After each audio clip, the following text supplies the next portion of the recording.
स्वागत है दोस्तों, आप लोगों का आपके अपने YouTube चैनल हिंदी मंथन पर। मैं रणजय सिंह आप लोगों का तहे दिल से स्वागत, अभिनंदन और वंदन करता हूं। और जैसा कि इसके पहले वाली क्लास के अंतर्गत हम लोग भाषा विज्ञान की शुरुआत कर दिए थे और भाषा विज्ञान के अंतर्गत हम लोग पढ़ रहे थे भाषा के अंग।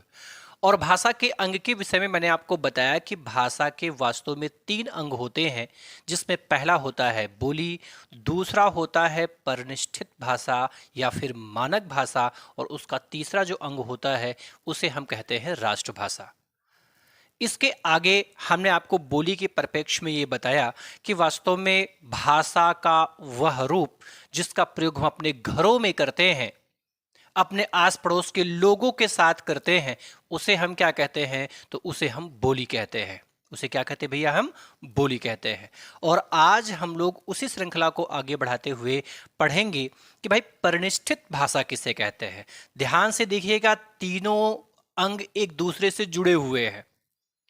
मैंने आपसे कहा कि भाषा का वह रूप जिसका प्रयोग हम अपने घरों में करते हैं, अपने लोगों के साथ में करते हैं, उसे तो हम बोली कहते हैं। और जब इसी बोली को हम व्याकरणिक नियमों के द्वारा शुद्ध कर देते हैं तो इसी को परिनिष्ठित भाषा या फिर मानक भाषा का दर्जा दे दिया जाता है। और जब इसी परिनिष्ठित या मानक भाषा का प्रयोग राजनैतिक दृष्टिकोण से होने लगता है, सामाजिक दृष्टिकोण से होने लगता है, तो यही मानक भाषा जो होती है वो राजभाषा और राष्ट्रभाषा के रूप में परिवर्तित हो जाती है। बात समझ में आई?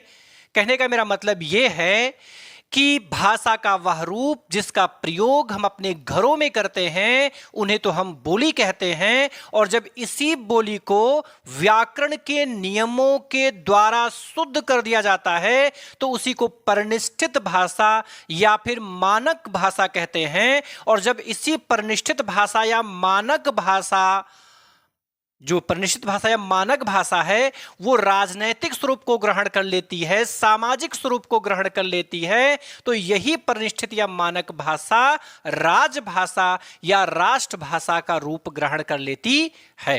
बात समझ में आई? चलिए, इनको हम लोग क्रमागत जैसे पढ़ रहे हैं, सीक्वेंस बाय सीक्वेंस समझते हुए चलते हैं कि बोली किसे कहते हैं ये मैंने आपको बता दिया है। अभी हम लोग समझते हैं कि परिनिष्ठित भाषा या फिर मानक भाषा किसे कहते हैं। हम हेडिंग बना लेंगे, परिनिष्ठित भाषा या मानक भाषा।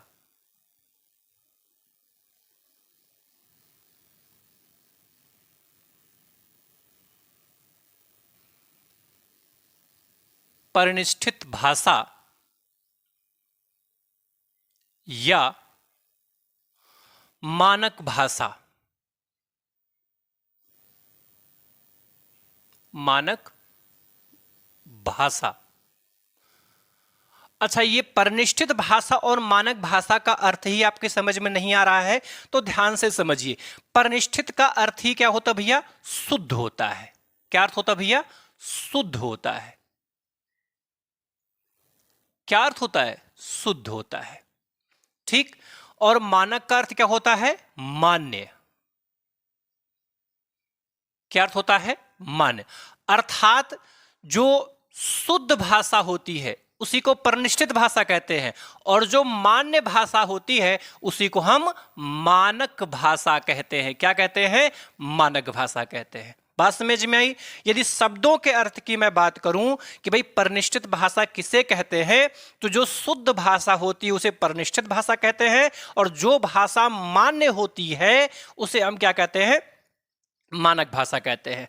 अर्थात जो भाषा व्याकरण के नियमों के द्वारा शुद्ध हो और शासकीय कार्यों में मान्य हो उसी को हम परिनिष्ठित भाषा या मान्य भाषा कहते हैं। ये तो शब्दों के हिसाब से इसका अर्थ हुआ, लेकिन कोई पूछे इसकी परिभाषा क्या है, तो परिभाषा में ध्यान में रखना यही है कि जब हम बोली को व्याकरण के नियमों के द्वारा शुद्ध कर देते हैं तो उसी बोली को हम क्या कहने लगते हैं? परिनिष्ठित भाषा या फिर मानक भाषा कहने लगते हैं। बात समझ में आई? देखिए, अगर किसी भी प्रकार का कोई भी संदेह होता है, कुछ भी चीजें अस्पष्ट होती हैं, तो आप कमेंट बॉक्स में उसे जरूर सूचित करें, जिससे कि मैं उसे और बेहतर तरीके से आपको समझा सकूं। यदि आप प्रतिक्रिया व्यक्त नहीं करते हैं, तो मेरी समझ में यह बात आ जाती है कि जो मैंने आपको पढ़ाया वो आपकी समझ में आ गया है। ठीक है, तो अगर कहीं पर किसी भी प्रकार का कोई भी डाउट हो, उसे क्लियर करने के लिए, उसे स्पष्ट करने के लिए आप कमेंट बॉक्स में उस प्रश्न को रख सकते हैं, उस विचार को मेरे साथ साझा कर सकते हैं। आइए इसकी परिभाषा देखते हैं। जब जब बोली को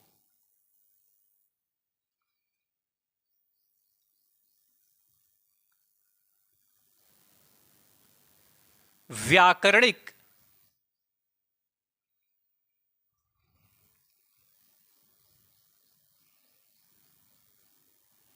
दृष्टि से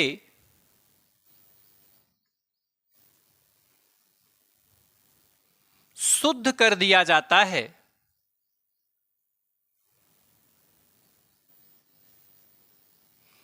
शुद्ध कर दिया जाता है,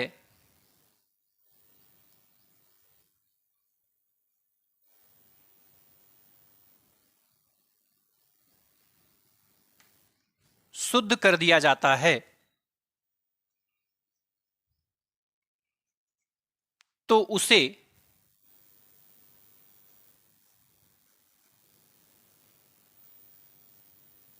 उसे परिनिष्ठित भाषा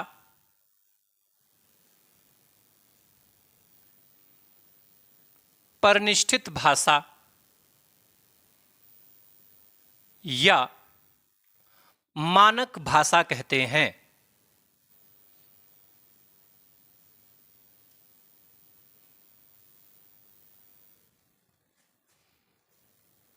मानक भाषा कहते हैं।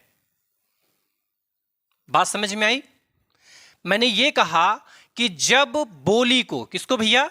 बोली को, जब बोली को व्याकरणिक दृष्टिकोण से, कैसे? व्याकरणिक दृष्टिकोण से, अर्थात व्याकरण के नियमों के आधार पर क्या कर दिया जाता है? शुद्ध कर दिया जाता है। क्या कर दिया जाता है? शुद्ध कर दिया जाता है। तो वही क्या बन जाता है? तो वही बन जाता है परिनिष्ठित भाषा या फिर मानक भाषा बन जाता है। बात समझ में आई? बोली किसे कहते हैं? तो मैंने आपको बताया कि भाषा का वह रूप जिसका प्रयोग हम अपने घरों में करते हैं, अपने सगे संबंधियों के साथ में करते हैं, अपने इष्ट मित्रों के साथ में करते हैं, उसे ही हम क्या कहते हैं? उसे ही हम बोली कहते हैं। और जब उसी बोली को व्याकरणिक नियमों के द्वारा शुद्ध कर दिया जाता है, तो वही बोली क्या बन जाती है? तो वही बोली आपकी परिनिष्ठित भाषा या फिर मानक भाषा का रूप ग्रहण कर लेती है। बात समझ में आ गई? यहां तक की बात समझ में आ गई? यदि किसी भी प्रकार का कोई संदेह हो तो आप हमें बताएं। आगे ध्यान दीजिएगा कि जिसका प्रयोग शिक्षा, शासन एवं साहित्य में किया जाता है, आगे लिखेंगे हम,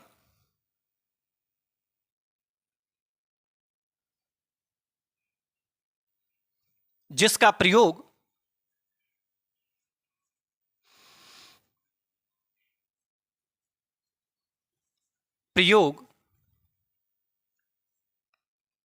शिक्षा,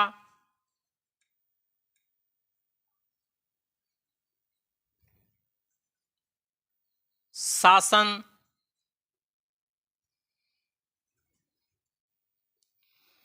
एवं साहित्य में किया जाता है,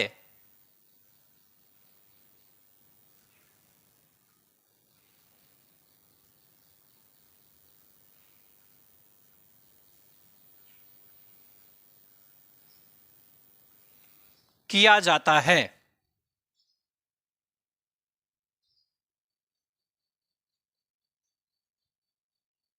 किया जाता है। चाहो तो आप इसे अलग अलग करके भी पढ़ सकते हो, समझ सकते हो, और चाहो तो इसको एक में भी करके पढ़ और समझ सकते हो।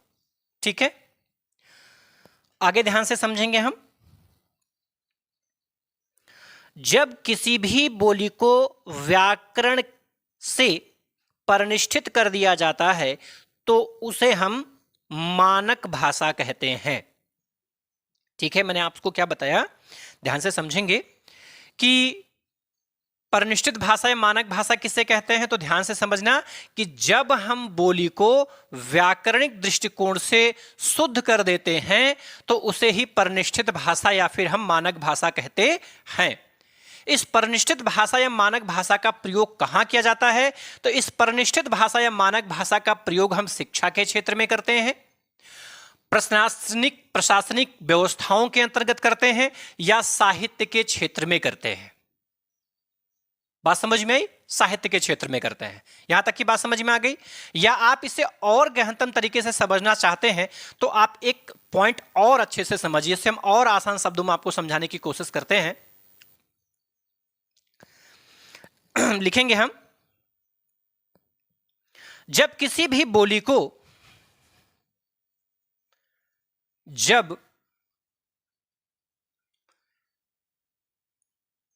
किसी भी बोली को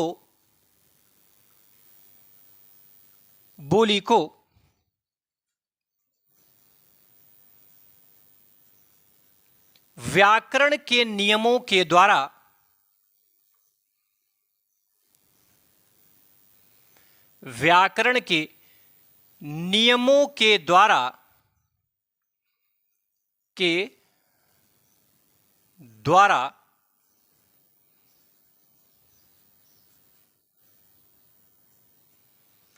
शुद्ध कर दिया जाता है।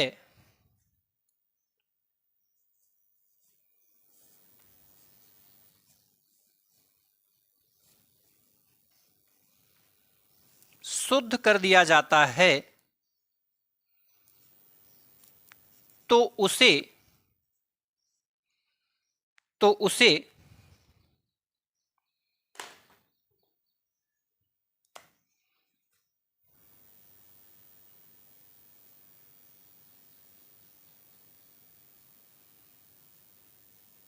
परिनिष्ठित भाषा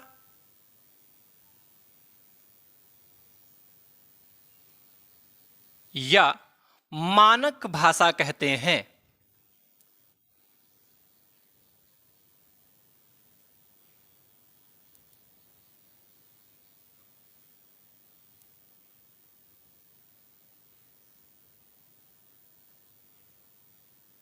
मानक भाषा कहते हैं।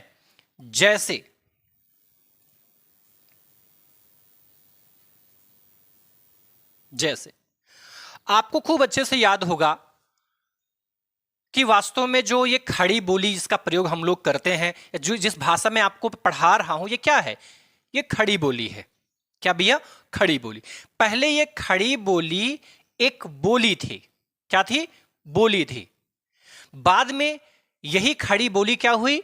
आपकी व्याकरणिक नियमों के द्वारा इसे और अधिक शुद्ध किया गया और इसे परिमार्जित किया गया, और फिर यही बोली एक भाषा के रूप को ग्रहण कर लिया।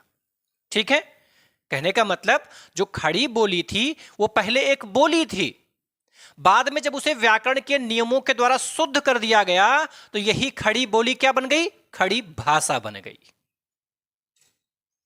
क्योंकि खड़ी का अर्थ क्या होता है? खरी, और खरी का अर्थ क्या होता है? शुद्ध। खरी का अर्थ क्या होता है? शुद्ध। शुद्ध भाषा बन गई। बात समझ में आ रही ना? क्या बन गई? शुद्ध भाषा बन गई।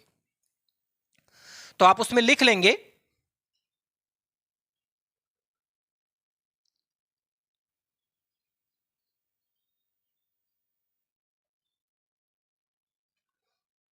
खड़ी बोली जैसे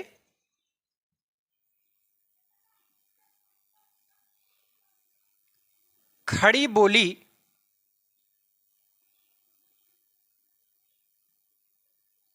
पहले एक बोली थी,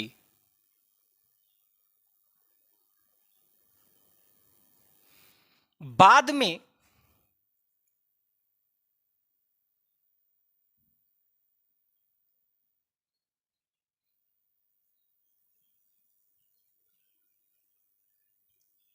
व्याकरण के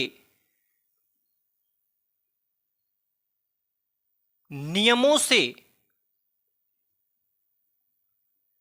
शुद्ध होने के बाद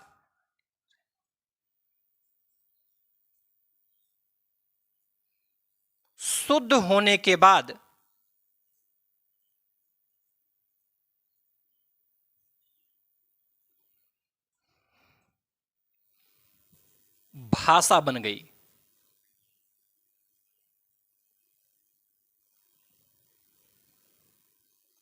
बात समझ में आई?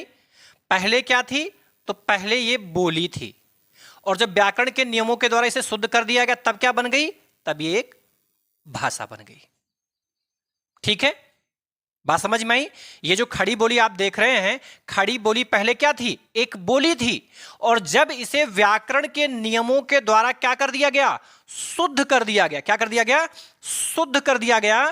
तो यही जो खड़ी बोली थी, ये क्या बन गई? एक खड़ी भाषा बन गई, एक खरी भाषा बन गई, एक शुद्ध भाषा बन गई, एक परिष्ठित भाषा बन गई, और फिर राजभाषा के रूप में इस भाषा का प्रयोग किया जाने लगा।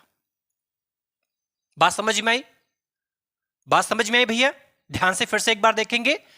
आपसे पूछा जाए परिनिष्ठित भाषा या फिर मानक भाषा किसे कहते हैं, तो आप कह सकते हैं कि जब बोली को व्याकरणिक दृष्टिकोण से या व्याकरणिक दृष्टि से शुद्ध कर दिया जाता है तो उसे परिनिष्ठित भाषा या फिर मानक भाषा कहते हैं। इस परिनिष्ठित भाषा या मानक भाषा का जो प्रयोग होता है वह शिक्षा के क्षेत्र में किया जाता है, शासन के क्षेत्र में किया जाता है, एवं साहित्य के क्षेत्र में किया जाता है, साहित्यिक रचनाओं को लिखने में किया जाता है। ठीक है, आप इसे और आसान शब्दों में समझ सकते हैं कि जब किसी भी बोली को व्याकरण के नियमों के द्वारा शुद्ध कर दिया जाता है तो उसी बोली को ही हम परिनिष्ठित भाषा या फिर मानक भाषा कहते हैं। जैसे जैसे खड़ी बोली पहले एक बोली थी, किंतु बाद में व्याकरण के नियमों से शुद्ध होने के बाद में यह एक क्या बन गई? भाषा बन गई।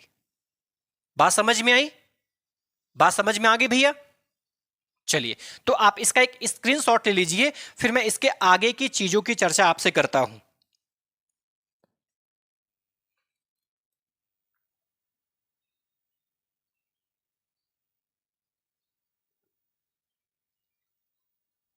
चलिए, अब मेरा प्रश्न आपसे यह है,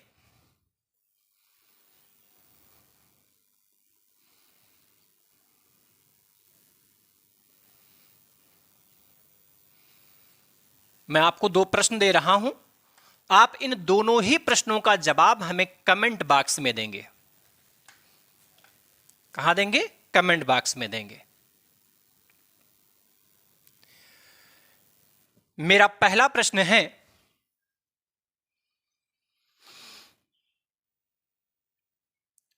अवधि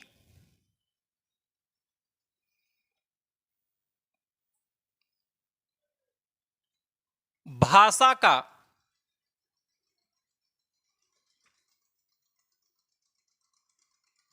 कैसा रूप है?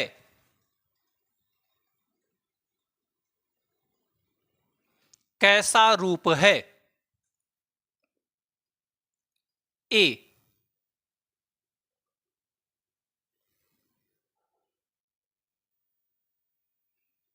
राजभाषा, बी, मानक भाषा,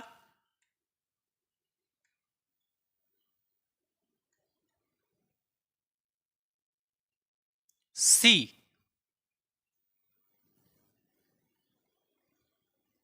बोली, डी, राष्ट्रभाषा।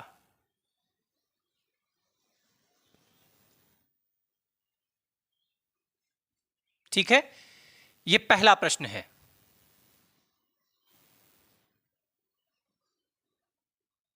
यह पहला प्रश्न है। मैंने क्या कहा कि अवधी भाषा का कैसा रूप है। अवधी एक राजभाषा है, अवधि एक मानक भाषा है, अवधि एक बोली है, अवधि एक राष्ट्रभाषा है। क्या है? ठीक है। दूसरा प्रश्न,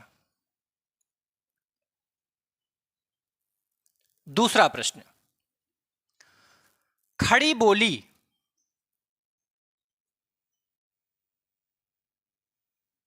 खड़ी बोली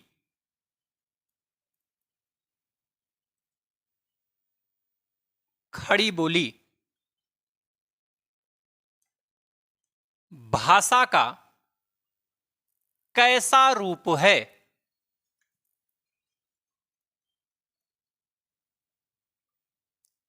कैसा रूप है?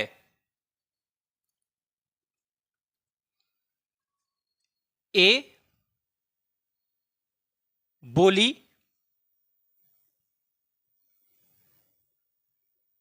बी राजभाषा,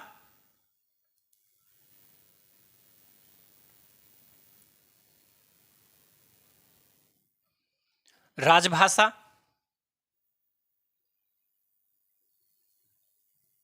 सी मानक भाषा, डी राजभाषा एवं मानक भाषा।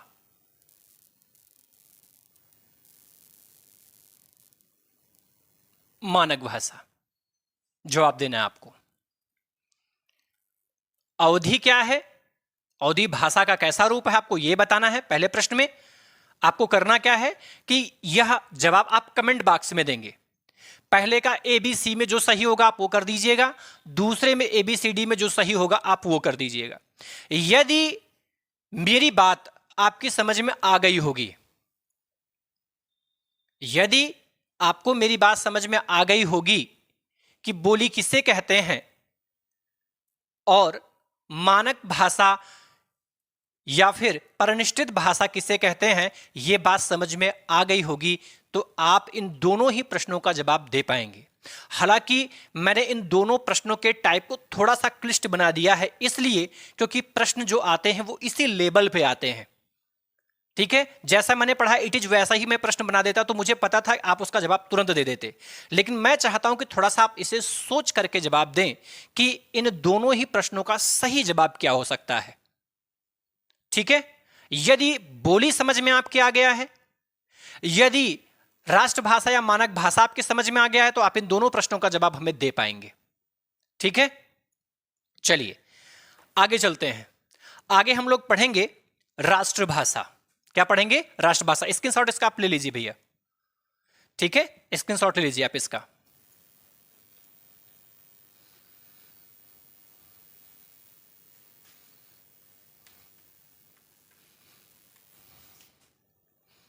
राष्ट्रभाषा,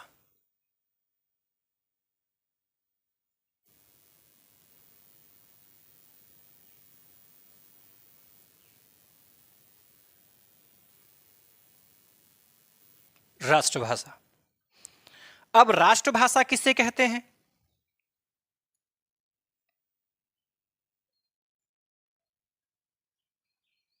जब भाषा व्यापक शक्ति ग्रहण कर लेती है,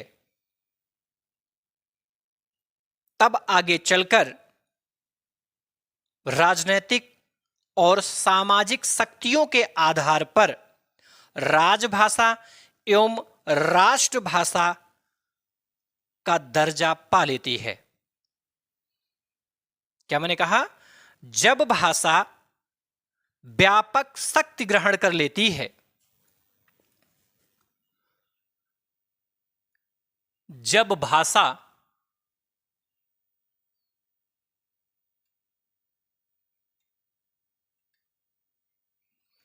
व्यापक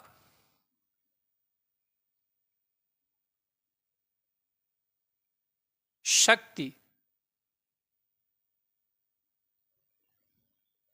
ग्रहण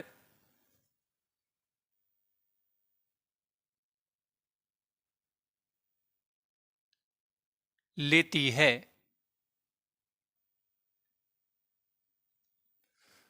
जब भाषा व्यापक शक्ति ग्रहण कर लेती है,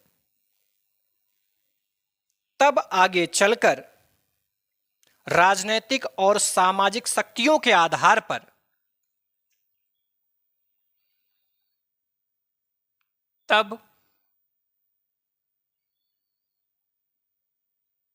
आगे चलकर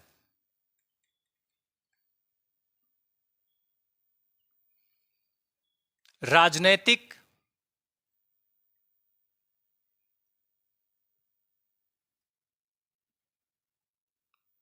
एवं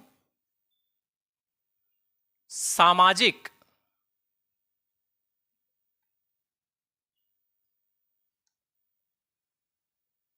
सामाजिक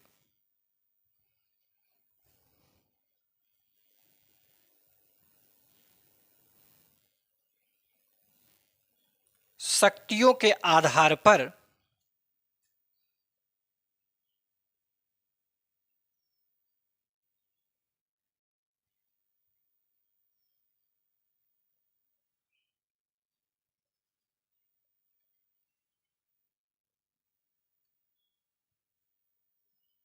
शक्तियों के आधार पर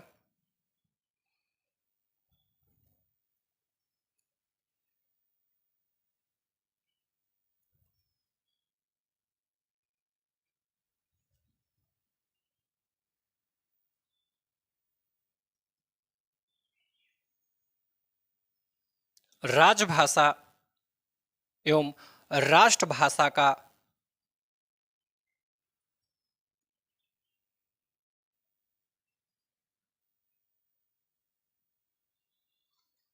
राजभाषा एवं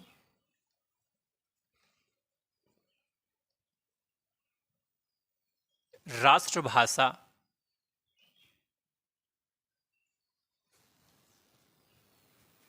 भाषा का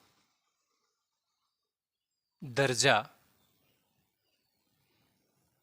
प्राप्त कर लेती है।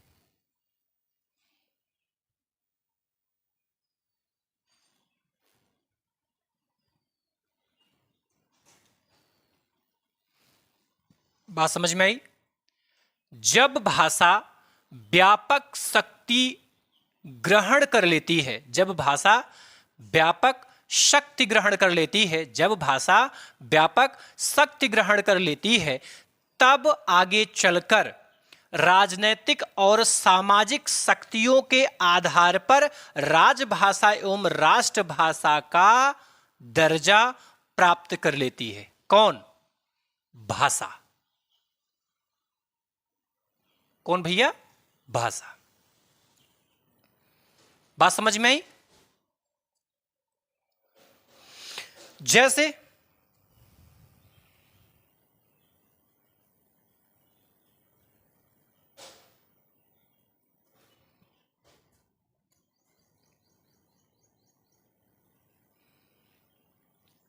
हर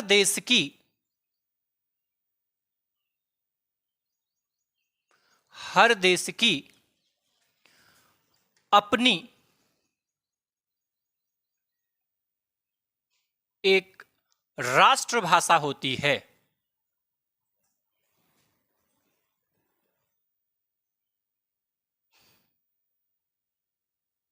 एक राष्ट्रभाषा होती है।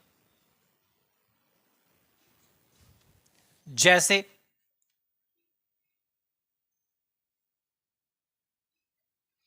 रूस की रूसी,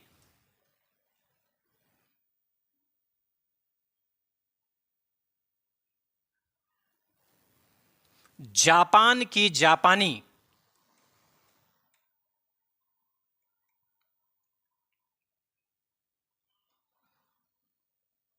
जापानी,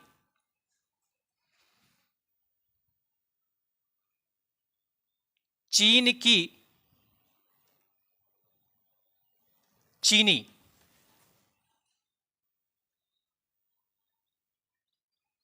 इसे चीनी को हम मंदारिन भी कहते हैं।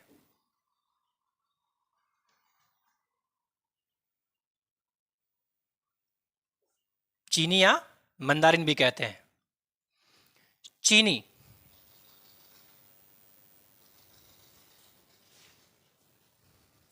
आदि।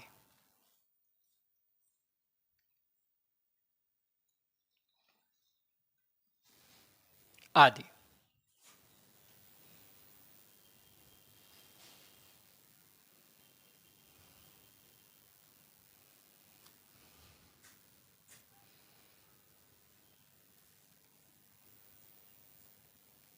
आदि। नोट।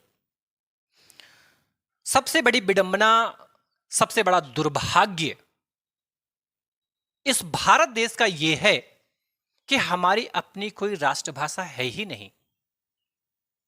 हिंदी हमारी राष्ट्रभाषा नहीं है, केवल राजभाषा बन के रह गई है। क्योंकि किसी भी भाषा को राष्ट्रभाषा का दर्जा तब दिया जा सकता है जब उस भाषा को बोलने और समझने वालों का परसेंटेज 75% से अधिक हो। किसी भी भाषा को राष्ट्रभाषा का दर्जा तब दिया जा सकता है जब उस भाषा को बोलने और समझने वालों की संख्या कितनी हो, 75% से अधिक। तब उस भाषा को राष्ट्रभाषा का दर्जा दिया जा सकता है, जबकि हिंदी के साथ ऐसा नहीं है। केवल 10 राज्य ही ऐसे हैं जो हिंदी भाषा भाषी राज्यों की श्रेणी में आते हैं। जो आपके राज्य हैं 28 राज्य, उन 28 राज्यों में केवल 10 राज्य ही ऐसे हैं जो हिंदी को बोलते हैं, हिंदी को समझते हैं और शासकीय कार्यालयों में उसका प्रयोग किया जाता है। तो हिंदी जो रही वो आपकी राजभाषा बनकर के ही रह गई है, उसने अभी तक राष्ट्रभाषा का दर्जा प्राप्त नहीं किया है। यह सबसे बड़ी विडंबना है। लिख सकते हैं नोट में, किंतु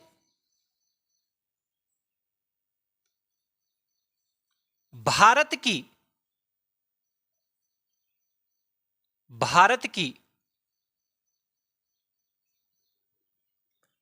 कोई भी राष्ट्रभाषा नहीं है।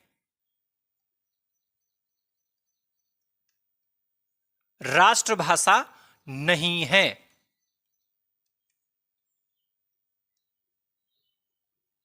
हिंदी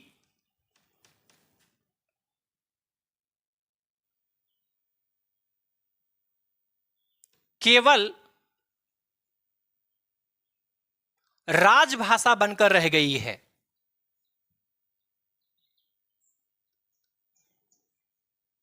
राजभाषा बनकर रह गई है। है। बात समझ में आई? कहने का मतलब मेरा यह है कि जब भाषा व्यापक शक्तियों को ग्रहण कर लेती है और आगे चलकर वो राजनीतिक और सामाजिक शक्तियों को भी ग्रहण कर लेती है, तो उन्हीं शक्तियों के आधार पर उस भाषा को राजभाषा या फिर राष्ट्रभाषा का दर्जा दे दिया जाता है। जितने भी देश हैं उन सभी देशों की अपनी एक क्या होती है, राष्ट्रभाषा होती है। जैसे रूस की रूसी है, जापान की जापानी है, चीन की चीनी या फिर मंदारिन है, क्योंकि चीनी का ही दूसरा नाम क्या है भैया, मंदारिन। यह पेपर में पूछा जा चुका है। यह पेपर में पूछा जा चुका है कि चीन की अपनी भाषा क्या है, तो मंदारिन है। ठीक है। और विश्व में सबसे ज्यादा बोली जाने वाली जो भाषा है वो कौन सी है, ये मंदारिन है। ये बात भी आप यहीं पे लिख लीजिए। विश्व में सर्वाधिक बोली जाने वाली भाषा मंदारिन है।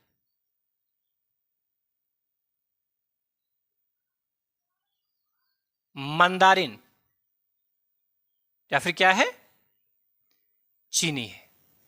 इसका कारण एकदम स्पष्ट, ऐसा क्यों? कोई पूछे क्यों, तो आपको भी यह पता है कि जनसंख्या के दृष्टिकोण से यदि देखा जाए तो विश्व में सबसे बड़ा देश कौन सा है? चीन है। तो भाई जाहिर सी बात है, जिस देश की जनसंख्या अधिक होगी उस देश में उस भाषा को बोलने वालों की संख्या भी तो अधिक हो जाएगी। इसलिए विश्व में सबसे ज्यादा जो बोलने वाली भाषा है वो कौन सी भाषा है भैया? तो मंदारिन है। निसंदेह भाव से आप मंदारिन लिख सकते हैं। ठीक है, बात समझ में आ गई? चलिए आप इसका स्क्रीनशॉट लें, फिर हम लोग आगे की चीजें समझेंगे। कोई जल्दबाजी नहीं, चीजों को बेहतर तरीके से हम लोग समझेंगे जिससे कि हमारे सारे के सारे कॉन्सेप्ट क्लियर हो जाएं। ले लिया आपने स्क्रीनशॉट? चलिए आगे देखते हैं।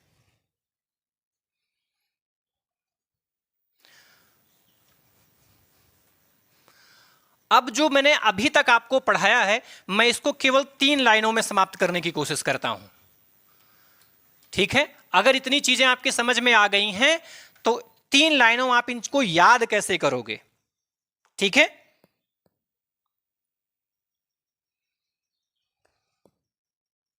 नोट।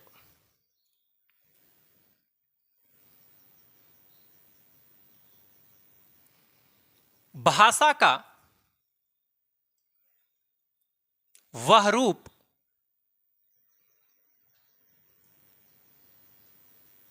जिसका प्रयोग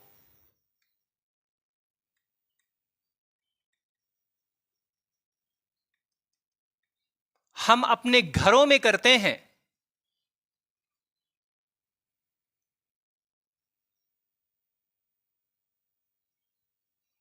घरों में करते हैं,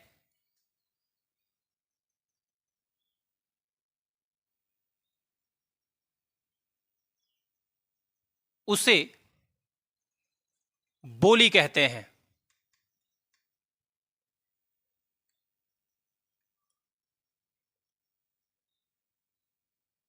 बोली कहते हैं। और जब बोली को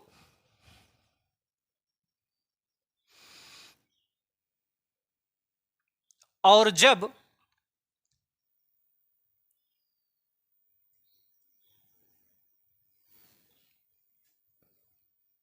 बोली को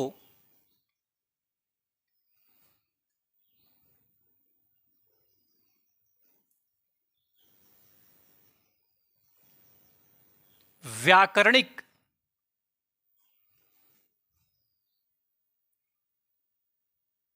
दृष्टिकोण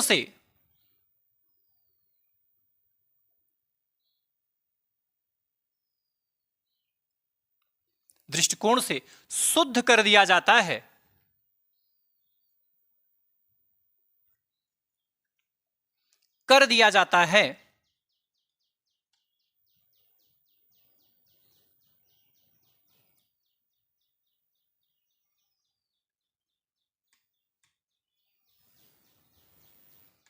तो उसे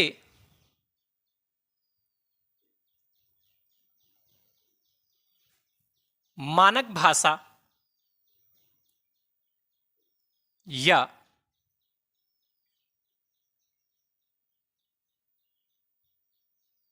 परिनिष्ठित भाषा कहते हैं।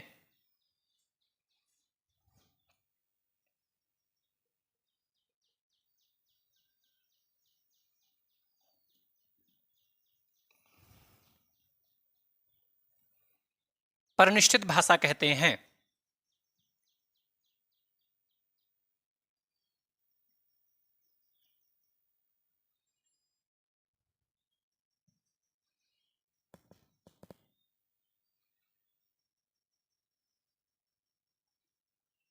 और जब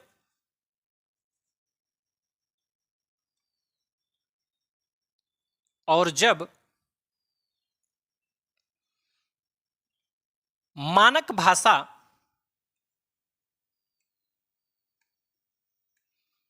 राजनीतिक एवं सामाजिक राजनैतिक एवं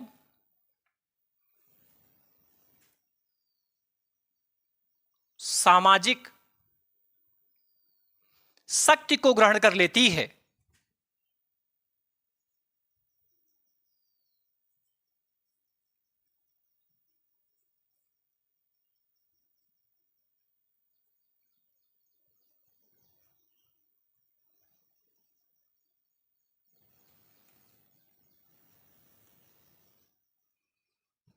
तो उसे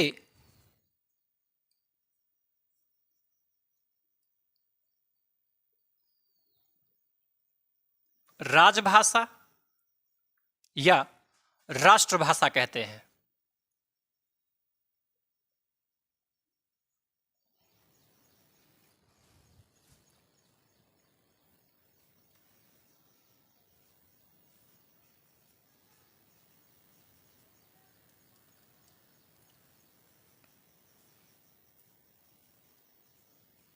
जैसे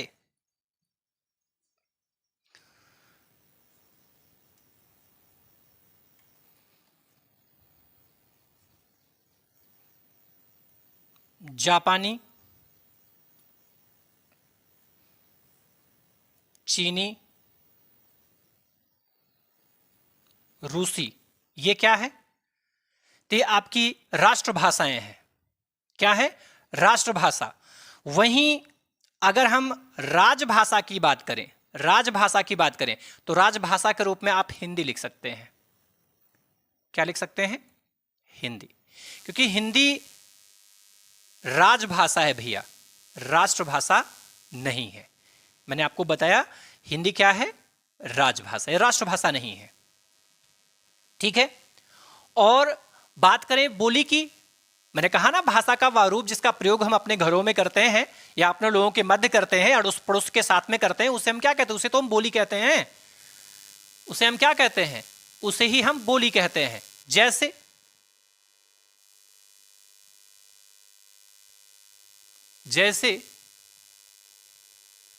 अवधी,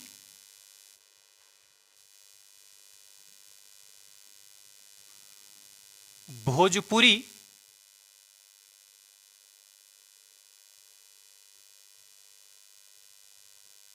ब्रजभाषा। क्या? ब्रजभाषा। बात करें मानक भाषा की, मानक भाषा की बात करें, या फिर बात करें हम लोग परिनिष्ठित भाषा की। किसकी बात करें? परिनिष्ठित भाषा की। जैसे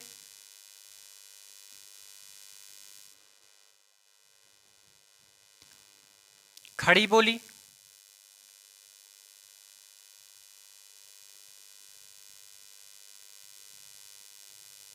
खड़ी बोली। बात समझ में आई? बात समझ में आ गई? मैंने क्या कहा कि भाषा का वह रूप जिसका प्रयोग हम अपने घरों में करते हैं उसे बोली कहते हैं। जैसे अवधी, भोजपुरी और ब्रजभाषा। और जब वही बोली को हम क्या करते हैं? व्याकरण के नियमों के द्वारा शुद्ध कर देते हैं, तो उसी को मानक भाषा या परिनिष्ठित भाषा कहते हैं। जैसे खड़ी बोली, खड़ी बोली शुद्ध है, व्याकरण के नियमों के द्वारा उसे परिमार्जित कर दिया गया है। और जब वही मानक भाषा राजनीतिक और सामाजिक शक्तियों को ग्रहण कर लेती है, अर्थात राजनीति के क्षेत्र में प्रयोग होने लगता है, सामाजिक दृष्टिकोण से प्रयोग होने लगता है, तो वो क्या हो जाती है? तो वही राजभाषा या फिर राष्ट्रभाषा का दर्जा प्राप्त कर लेती है। जिसमें जैसे जापानी है, चीनी है, रूसी है, ये क्या है? ये आपकी राष्ट्रभाषाएं हैं। बात राजभाषा की करें तो हिंदी जो आपकी है वो राष्ट्रभाषा ना होते हुए क्या है? राजभाषा है। आई होप यहां तक की चीजें आपकी समझ में बेहतरीन तरीके से आ गई होंगी। यदि किसी भी प्रकार का कोई भी संदेह हो तो कमेंट बॉक्स के द्वारा हमें सूचित जरूर करें। ठीक है, चलिए अब हम लोग चलते हैं इसके आगे और इसके आगे समझते हैं हिंदी भाषा का उद्भव। हिंदी भाषा का उद्भव।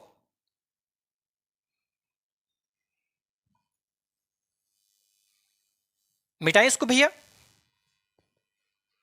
स्क्रीनशॉट ले लिया ना आपने? चलिए बहुत अच्छी बात है।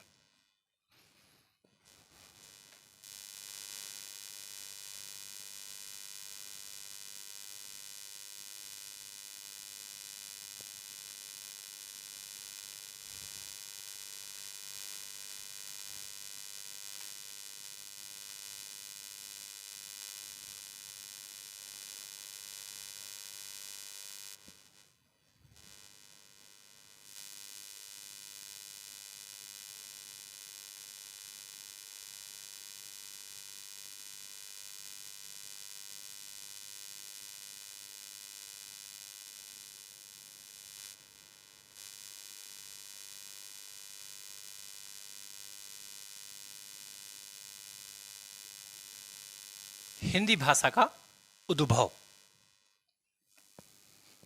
तो आपको खूब अच्छे से पता है कि हमारी जो हिंदी भाषा रही, यह भारत की जो मुख्य दो भाषा परिवार थे उन भाषा परिवारों की एक भाषा है। ठीक है, आगे हम समझेंगे। भारत में मुख्य रूप से दो भाषा परिवार हैं।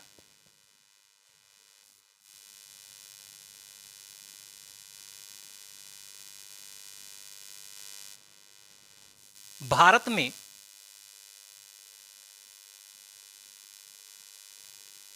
मुख्य रूप से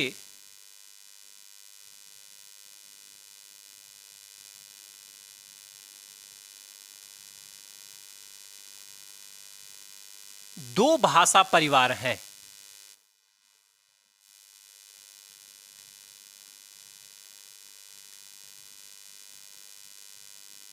दो भाषा परिवार हैं।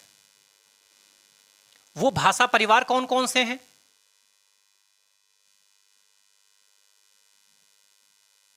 तो ध्यान से समझिए।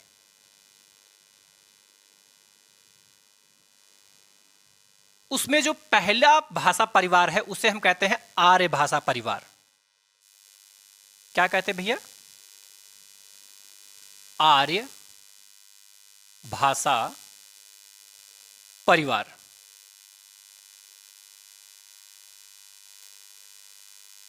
और दूसरा है द्रविड़ भाषा परिवार।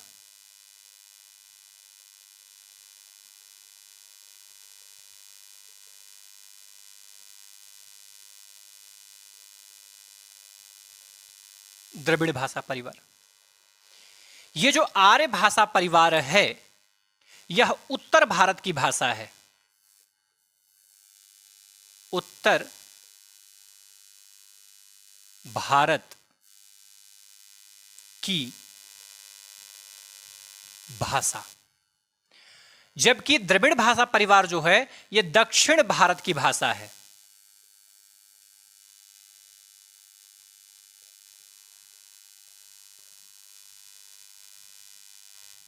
दक्षिण भारत की भाषा, दक्षिण भारत की भाषा। ये जो उत्तर भारत की भाषा आर्य भाषा है, इसका जो प्राचीनतम स्वरूप है, इस आर्य भाषा का जो प्राचीनतम स्वरूप है, वो प्राचीनतम स्वरूप क्या है? संस्कृत है। क्या भैया? संस्कृत।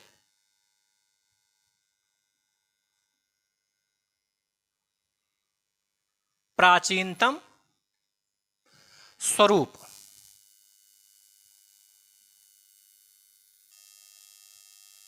या आप इसे कहते हैं प्राचीन भाषा।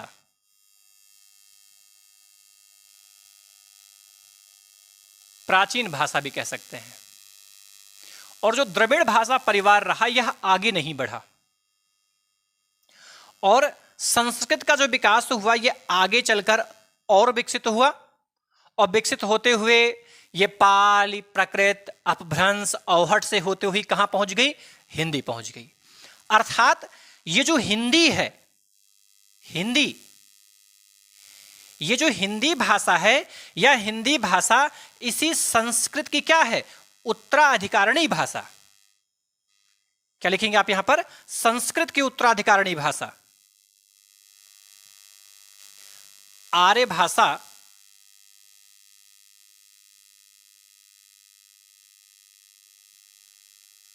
संस्कृत की, आर्य भाषा संस्कृत की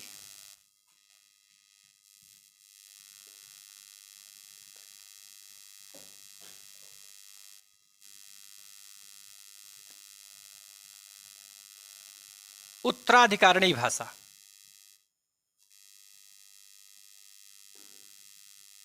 उत्तराधिकारिणी भाषा। बात समझ में आई? यानी आपसे पूछा जाए कि जो भारत है उस भारत में मुख्य रूप से कितने भाषा परिवार हैं? तो दो भाषा परिवार हैं। कितने भैया? दो। कितने भाषा परिवार? दो। जिसमें पहला जो है वो आर्य भाषा परिवार है। क्या है? आर्य भाषा परिवार, और जो दूसरा है उसे हम कहते हैं द्रविड़ भाषा परिवार। क्या कहते हैं? द्रविड़ भाषा परिवार। जो आर्य भाषा परिवार है यह उत्तर भारत की भाषा है। जो आर्य भाषा रही वो कहां बोली गई? उत्तर भारत में बोली गई। और जो द्रविड़ भाषा रही वो कहां बोली गई? वो दक्षिण भारत में बोली गई। कहां बोली गई? दक्षिण भारत में। ये जो द्रविड़ भाषा परिवार रहा इसका विकास बहुत ज्यादा नहीं हो पाया, लेकिन उत्तर भारत की जो भाषा आर्य भाषा रही इसका विकास आगे निरंतर होता चला गया। ये जो आर्य भाषा परिवार थी, इसी आर्य भाषा परिवार की जो प्राचीनतम भाषा थी, प्राचीनतम भाषा, वो प्राचीनतम भाषा क्या थी? संस्कृत थी। और इसी संस्कृत से ही विकास किसका हुआ? हिंदी का। इसलिए आर्य भाषा परिवार की उत्तराधिकारिणी भाषा संस्कृत और संस्कृत की उत्तराधिकारिणी भाषा क्या है? हिंदी है। या यूं लिख सकते हैं, दोनों के एक में करेंगे तो आर्य भाषा संस्कृत की जो उत्तराधिकारिणी भाषा है वो कौन सी है? तो वह कौन है? हिंदी है। क्या भैया? हिंदी है। बात समझ में आई? कौन सी भाषा है? हिंदी है। यहां तक की बात समझ में आ गई? आपसे कोई पूछे कि भाषा परिवार भारत के मुख्य रूप से कितने भाषा परिवार हैं? 2 हैं। पहला है आर्य भाषा परिवार, दूसरा है द्रविड़ भाषा परिवार। आर्य भाषा परिवार जो रहा ये किस क्षेत्र की भाषा रही? ये उत्तर भारत की भाषा रही। जो द्रविड़ भाषा परिवार रहा ये किस क्षेत्र की भाषा रही? कैसा भाषा परिवार रहा? तो दक्षिण भारत की जो भाषा रही उसे हम द्रविड़ भाषा परिवार कहते हैं। ठीक है। जो ये आर्य भाषा परिवार रहा, इस आर्य भाषा परिवार का जो प्राचीनतम स्वरूप रहा, जो प्राचीनतम भाषा रही वो क्या रही? संस्कृत रही। संस्कृत से ही विकास किसका हुआ? हिंदी का। अर्थात हिंदी की आद्यजन्नी भाषा भी हम किसे मानते हैं? संस्कृत को ही मानते हैं। आपको पता है कि राजा की मृत्यु के बाद में राजा का उत्तराधिकारी कौन होता है? उसका पुत्र होता है। क्या होता है? पुत्र होता है। तो जब हिंदी का रूप धीरे धीरे समाप्त होने लगा, तो संस्कृत का रूप जब धीरे धीरे समाप्त होने लगा, तो संस्कृत के स्थान पर इसके स्थान को ग्रहण किसने किया? इस हिंदी ने ग्रहण किया। ठीक है। किसने ग्रहण किया? हिंदी। इसलिए हिंदी को हम क्या मानते हैं? इस संस्कृत की उत्तराधिकारी भाषा मानते हैं। ठीक है। बात समझ में आ गई? तो आप इसका भी स्क्रीनशॉट ले।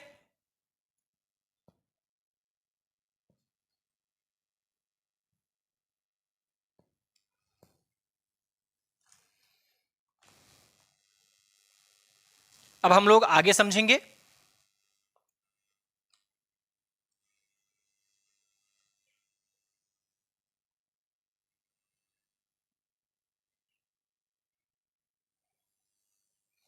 भारतीय आर्य भाषा। अब हम लोग ये जो भारतीय आर्य भाषा है, इसी आर्य भाषा को विस्तार रूप से समझते हैं कि इसका रूप कैसे कैसे आगे विस्तृत रूप से आगे बढ़ा। ठीक है। आर्य भाषा को समझेंगे तो हम लोग हेडिंग बनाते हैं भारतीय आर्य भाषा का मोटे तौर पर वर्गीकरण। ठीक है।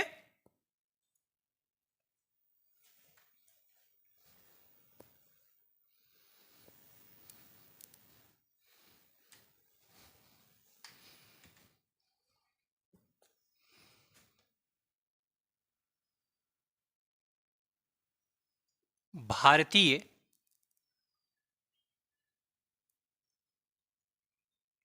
आर्य भाषा।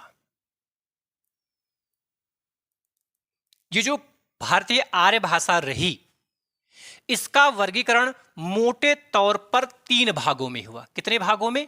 3 भागों में हुआ। कौन कौन से रहे? एकदम धैर्यतापूर्वक समझिए, कोई भी इसमें घबराने जैसी कोई बात नहीं है। बस एक एक तथ्य को धीरे धीरे आप आराम से समझते हुए चले। तो जो इसका पहला विभेद रहा उसे हम कहते हैं प्राचीनतम भारतीय आर्य भाषा। क्या कहते हैं?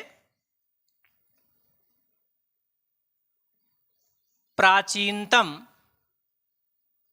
या प्राचीन भारतीय आर्य भाषा, ऐसा कर लेते हैं और सही लगेगा।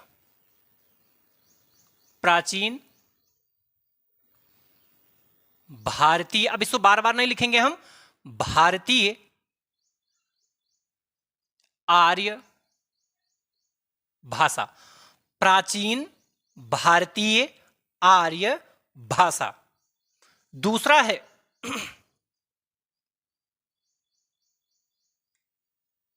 मध्यकालीन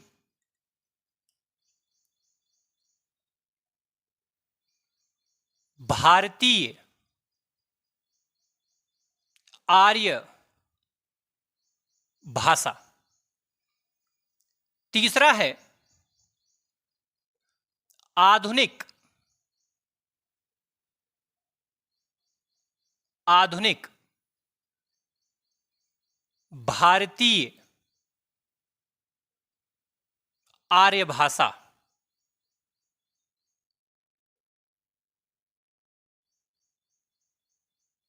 आर्य भाषा, ठीक है। इसमें जो भारतीय आर्य भाषा थी ये लगभग 3500 वर्ष पुरानी है। कितनी? लगभग 3500 वर्ष पुरानी। ये जो भारतीय आर्य भाषा है ये लगभग कितनी वर्ष पुरानी है? तो लगभग 3500 वर्ष पुरानी।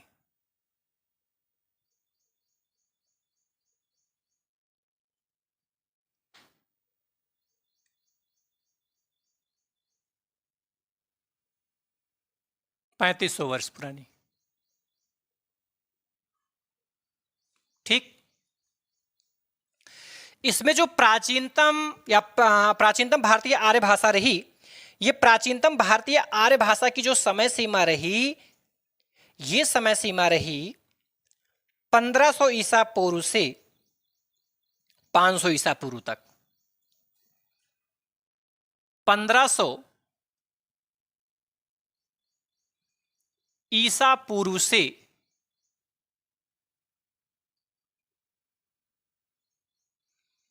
500 ईसा पूर्व तक, ईसा पूर्व तक की समय सीमा रही। और जो मध्यकालीन भारतीय आर्य भाषा रही यह 500 ईसा पूर्व से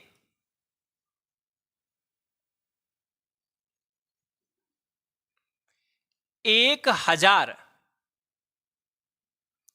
ईस्वी तक की समय सीमा रही। देखो, ये ईसा पूर्व है और ये क्या है? ईस्वी है। इसका निर्धारण जो होता है वो ईसा मसीह के जन्म के आधार पर किया जाता है। यह माना जाता है कि जब ईसा मसीह का जन्म हुआ तो ईसा मसीह के जन्म के पहले की जो समय सीमा रही उसे हम लोग ईसा पूर्व कहते हैं, और ईसा मसीह के जन्म के बाद की जो तिथियां हैं उसे हम ईसवी कहते हैं। क्या कहते हैं? ईसवी। इस ईसवी और ईसा पूर्व में 57 वर्षों का अंतराल होता है। कितने वर्षों का? 57 वर्षों का अंतराल होता है। बात समझ में? कितने वर्षों का? 57 वर्षों का अंतराल होता है। और जो आधुनिक भारतीय आर्य भाषा रही इसकी समय सीमा रही 1000 ईस्वी से अब तक। इसकी समय सीमा कब से रही, कब तक रही? 1000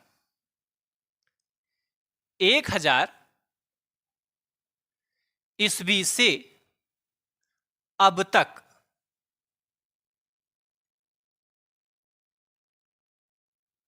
अब तक की रही, ठीक है। ये जो प्राचीन भारतीय आर्य भाषा रही, यह प्राचीन भारतीय आर्य भाषा आगे चल कर के दो रूपों में इसका विभाजन हुआ। किसका? प्राचीन भारतीय आर्य भाषा का। यह आगे चल करके दो रूपों में इसका विभाजन हुआ। कितने? दो रूपों में। कौन कौन से वो भी समझ लेते हैं। तो इसके जो दो रूपों में इसका विभाजन हुआ,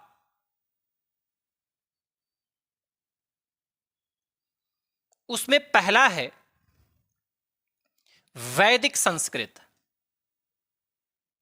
क्या है भैया? वैदिक संस्कृत।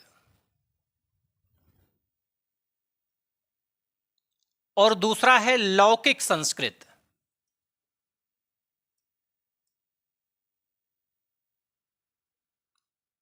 लौकिक संस्कृत क्या रहा भैया? लौकिक संस्कृत रहा। ठीक है, इसमें जो वैदिक संस्कृत रही ये 1500 ईसा पूर्व से 1000 ईसा पूर्व तक चला। ये जो वैदिक संस्कृत थी कब से कब तक चली? तो ये 1500 ईसा पूर्व से 1000 ईसा पूर्व तक चला। ईसा पूर्व तक चला। ठीक है, बात समझ में आई? और जो लौकिक संस्कृत है यह 1000 ईसा पूर्व से 500 ईसा पूर्व तक चला। कब से कब तक? तो यह जो चला है वह 1000 ईसा पूर्व से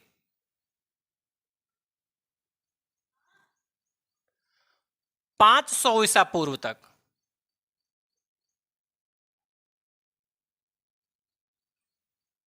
500 ईसा पूर्व तक चला।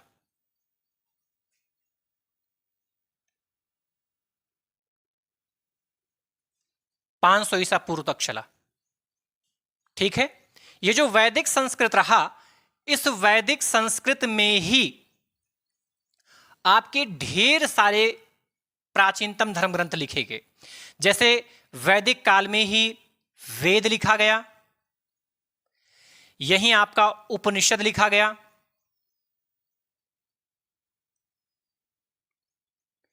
यहीं अरण्यक लिखा गया,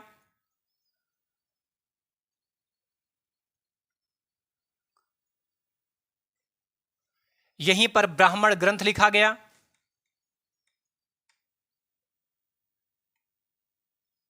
ब्राह्मण ग्रंथ लिखा गया।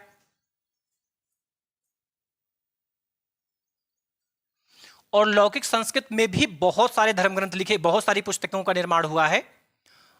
जैसे लौकिक संस्कृत में ही सबसे पहले रामायण लिखा गया, महाभारत लिखा गया,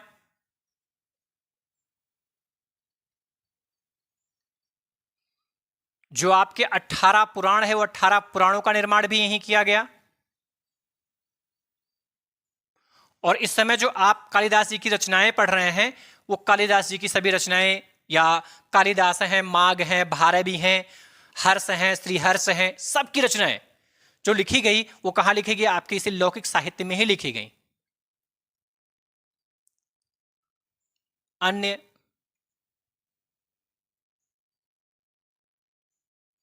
संस्कृत के कवियों की रचनाएं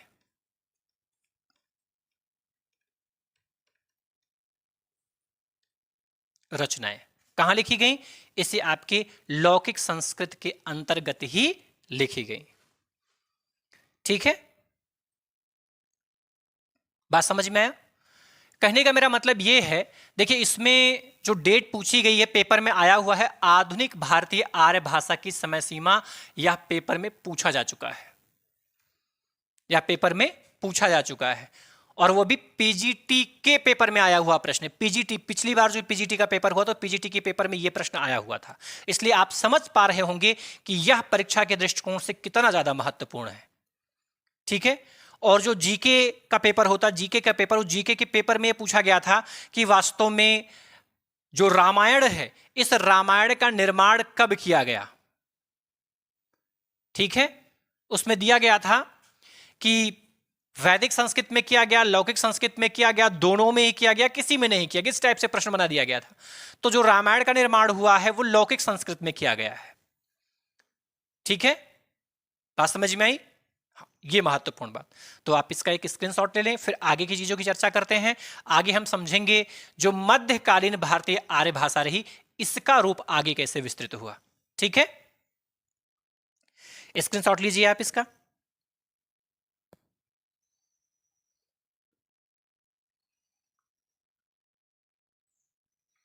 चलिए अब हम लोग समझते हैं भैया मध्यकालीन भारतीय आर्य भाषा। किसे समझते हैं? मध्यकालीन भारतीय आर्य भाषा के विषय में।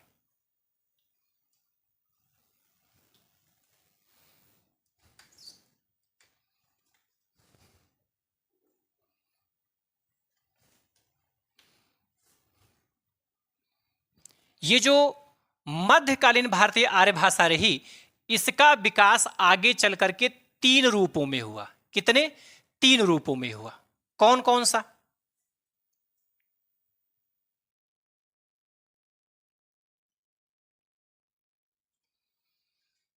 तो जिसमें पहला है पाली। क्या है? पाली।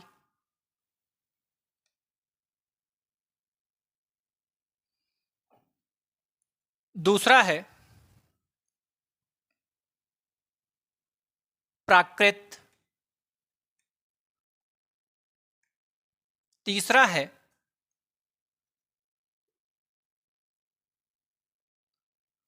अपभ्रंश।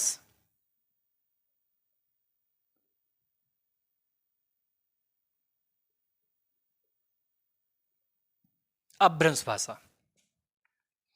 अब इसकी जो समय सीमा रही वो 500 ईसा पूर्व से 1 ईस्वी तक। किसकी? पाली की। समय सीमा बहुत इंपॉर्टेंट है। 500 ईसा पूर्व से 1 ईस्वी तक की शुरुआत मध्यकालीन की कब से हो रही? 500 से हो रही है। इसलिए सबसे पहले 500 ईसा पूर्व, 500 ईसा पूर्व से 1 ईस्वी तक चला है वो पाली चला है। और प्रकृत जो चला है वो 1 ईस्वी से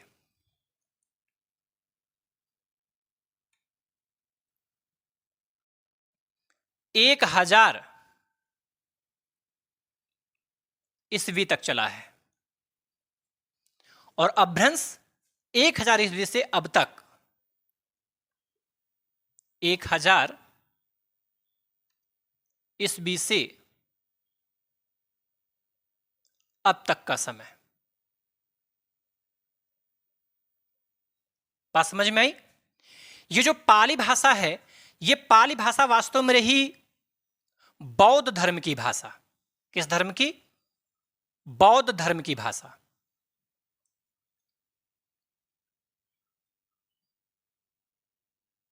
बौद्ध धर्म की भाषा। वास्तव में महात्मा बुद्ध के द्वारा जो अपने विचार रखे गए, जो उपदेश दिए गए, या उनके अनुयायियों के द्वारा जो लोगों को सीख दिया गया, जो लोगों को बताया गया, वो सब कुछ किस भाषा में था? तो वो सब पाली भाषा में था। और जो प्रकृत भाषा रही, ये जैन धर्म की भाषा रही। किस धर्म की? जैन धर्म की भाषा।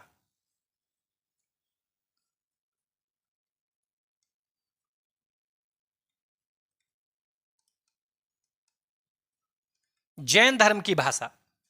जितने भी जैनी आचार्य थे, उन्होंने जो जैन साहित्य लिखा वो किस भाषा में लिखा? तो वो प्रकृत भाषा में लिखा। किस भाषा में? प्रकृत भाषा में लिखा। किस भाषा में लिखा? प्रकृत भाषा में लिखा। बात समझ में आई? यानी आपसे पूछा जाए कि जो मध्यकालीन भारतीय आर्य भाषा थी, ये मध्यकालीन भारतीय आर्य भाषा कितने भागों में विभक्त होती है? 3। इसके समय सीमा क्या है? 500 ईसा पूर्व से 1000 ईस्वी तक का है, जिसमें इसके जो 3 रूप हैं वो पाली भाषा, प्रकृत भाषा और अपभ्रंश भाषा है। जिसमें पाली भाषा की समय सीमा वो 500 ईसा पूर्व से लेकर के 1 ईस्वी तक का है। और जो प्रकृत भाषा है, इसकी जो समय सीमा है वो 1 ईस्वी से लेकर के 1000 ईस्वी तक की है। और जो अपभ्रंश भाषा है वो 1000 ईस्वी से अब तक की समय सीमा है। इसमें जो पाली भाषा रही है किस धर्म की भाषा रही? तो बौद्ध धर्म की भाषा रही। और जो प्रकृत भाषा रही किस धर्म की भाषा रही? तो जैन धर्म की भाषा रही। बात समझ में आई भैया? बात समझ में आई? आगे ध्यान से हम समझेंगे। जो आधुनिक भारतीय आर्य भाषा रही, जिसे हम अपभ्रंश भाषा कहते हैं, उसके 7 रूपों में उसका विभाजन हुआ। क्योंकि आप जो देख रहे हैं ये अपभ्रंश भाषा, यही अपभ्रंश भाषा ही आपके आधुनिक आर्य भाषा की श्रेणी में आती है। आधुनिक भारतीय आर्य भाषा की श्रेणी में आती है। तो ये जो अपभ्रंश भाषा रही, ये अपभ्रंश भाषा कितने रूपों में विभक्त हुई, जब यह जान लेंगे तो आप यह भी समझ जाएंगे कि आधुनिक भारतीय आर्य भाषा का विभाजन कितने रूपों में हुआ। ठीक है, तो आप इसका भी स्क्रीनशॉट लीजिए। ले लिया आपने स्क्रीनशॉट? चलिए अब हम लोग आगे चलते हैं। आगे है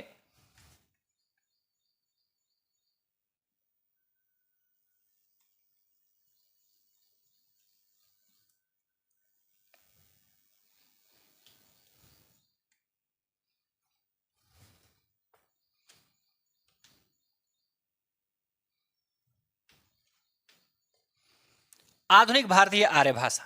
इस आधुनिक आर्य भाषा में जो विकास हुआ है किसका हुआ है? अपभ्रंश भाषा का।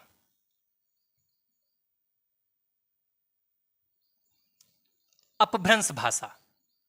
और ये जो अपभ्रंश भाषा है, इस अपभ्रंश भाषा का जो विकास हुआ वो 7 रूपों में हुआ। कितने? 7 रूपों में हुआ। कौन कौन सा?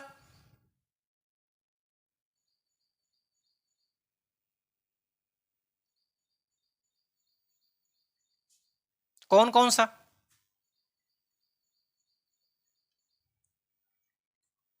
देखो, तो उसमें पहले थी सौरसैनी अपभ्रंश। कौन सा भैया? सौरसैनी अपभ्रंश।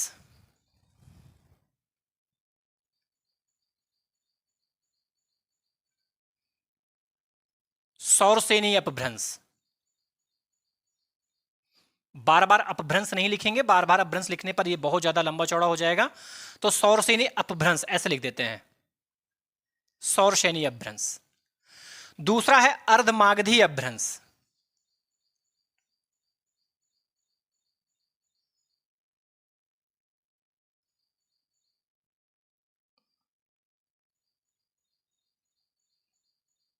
अगला है मागधी अपभ्रंश।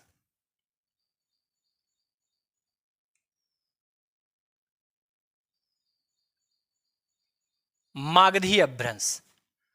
ठीक है, उसके बाद में है खस, पैचासी, ब्राचट, मराठी। खस,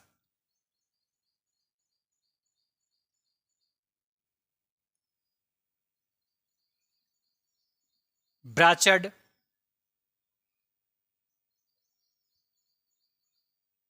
ब्राचड,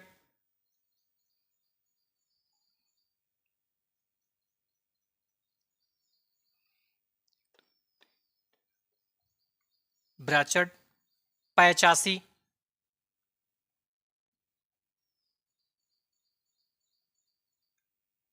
और अगला है महाराष्ट्री।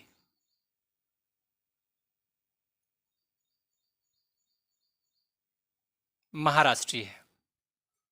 ठीक है, ये 7 रूपों में इसका विभाजन हुआ। और ये जो सौरसेनी अपभ्रंश है, यह सौरसेनी अपभ्रंश ही आगे चल करके अन्य कई रूपों में इसका विभाजन हो गया। जो सौरसेनी रही, इसका विभाजन ही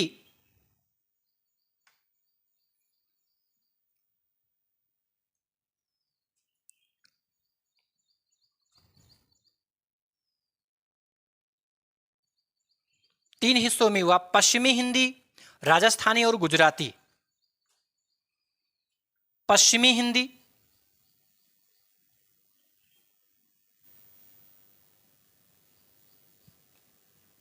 पश्चिमी हिंदी,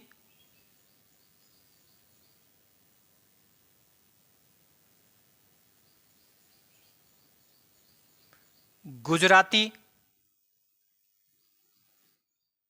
राजस्थानी।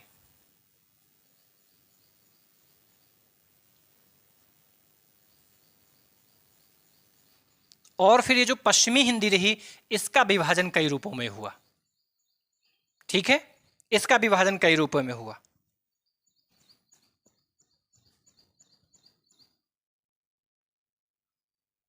आगे ग्राफ देखने में आपको समस्या आ सकती है, इसलिए इन ग्राफों की चर्चा हम लोग अगले क्रम में कर लेंगे। ठीक है, स्पेशली अभी जो मुझे आपको समझाने का जो मेन मोटो था वो ये था भैया कि वास्तव में ये जो आधुनिक भारतीय आर्य भाषा रही, इस आधुनिक भारतीय आर्य भाषा की समय सीमा 1000 ईस्वी से अब तक की मानी जाती है। और इसी आधुनिक भारतीय आर्य भाषा का विकसित रूप आपका अपभ्रंश भाषा है। और अपभ्रंश भाषा का रूप 7 भागों में विभक्त होता है, जिसमें पहला है सौरसेनी अपभ्रंश, दूसरा है अर्धमागधी अपभ्रंश, तीसरा है मागधी अपभ्रंश, चौथा है खस अपभ्रंश, पांचवा है ब्राचड़ अपभ्रंश, छठा है पैचासी अपभ्रंश और सातवां है महाराष्ट्रीय अपभ्रंश।